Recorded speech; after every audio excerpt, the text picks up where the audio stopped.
I developed a strange addiction, and it's something that I never thought I would get addicted to, but I did.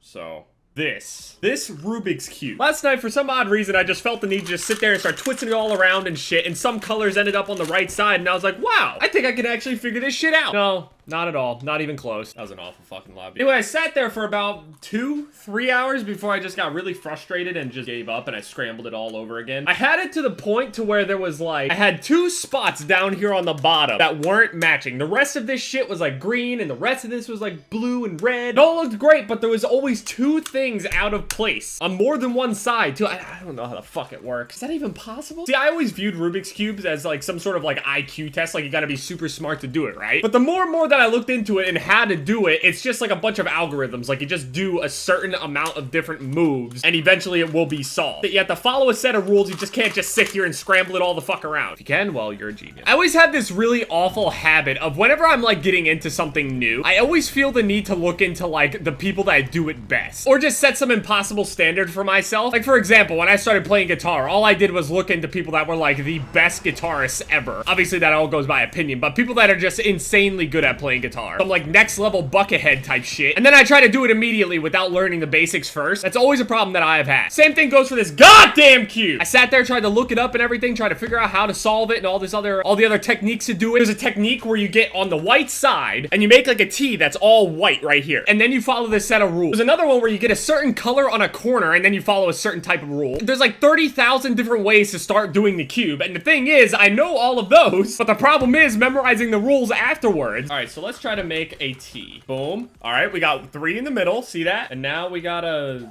somehow... I don't fucking know. Okay, boom. All right, that took me like 10 fucking minutes, but I'm at this now. Then you take...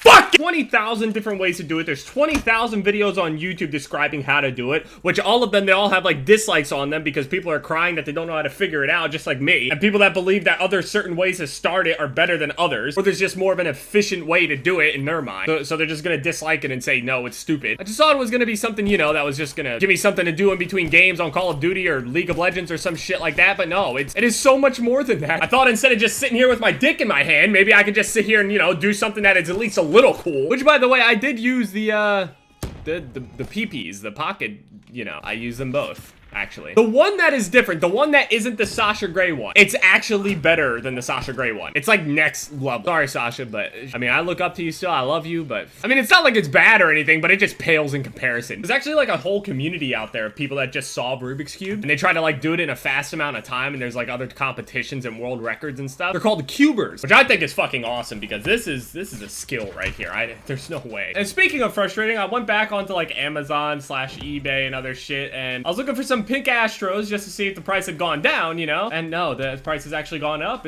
They're like $650 minimum, basically $700 for any pair that I found on Amazon. 700 fucking I'm not paying $700. I'm sorry. When I originally had bought these for like what, $150, to pay 5 times more for this is no, absolutely not. I refuse. So since I refuse to pay that amount, I decided to just start looking into other websites. I managed to go onto this one website, a special magical little website called eBay. I went through many listings of Astro headsets, and I managed to find, I was always searching for like Astro A40's pink or Astro A40's neon series, is that what the fuck is called? Pink or some shit like that. But I managed to find a listing that was just under Astro A40s, had no picture, but the description of it was pink for a much better price and $170. So just to make sure I wasn't getting, you know, fucking gypped or something, I decided to message the person, and it was actually some girl that was selling them. Pixie Brat or something like that. This is a headset from a girl. And in my experience, girls tend to take care of things much better than guys do. A lot of guys that I know will just take their discs and fucking use them as frisbees and shit. Now, I'm not saying every single girl treats their stuff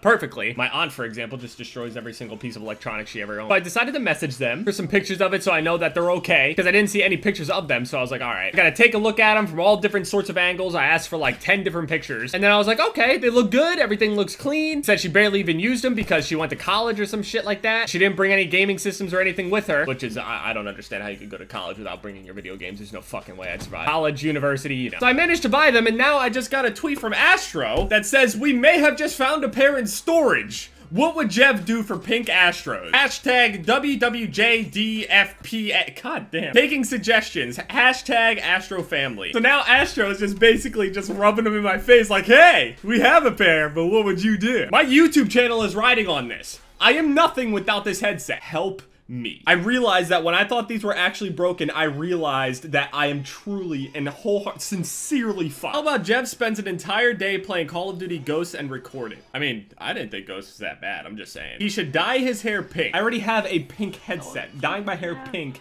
there's no reason. The reason these fit is because it's just a nice hint of pink. If you find that tweet on Twitter, reply to that and tell them what you think I should do, I guess. I don't fucking know if I should actually. I don't know if they're actually gonna have me do it or they're just messing with me and they're actually just gonna send me a pair anyway. But if they do, Astro, if any of you from Astro are watching this, help me out. I did just get a pair. I just bought them, but maybe I can like cancel or something. I don't know. Or maybe I could just have a backup now. Help me out. I don't know if this girl is just fucking me up. I don't know if she laced these used Astros with anthrax or something and is trying to kill me. I trust you guys more than her. I should have asked her to spray him with like some perfume or something. I know it sounds creepy, but as I kept opening my fan mail, I noticed that there was more and more pieces of paper and letters just like sprayed with perfume and they just smelled good. It just makes you want to read it even more. It just smells good. And if the girl that sold them to me is watching, which she's probably not because I have like a 10% female demographic, don't put like mold or some shit on the inside of the ear cups. Don't do anything fucking weird.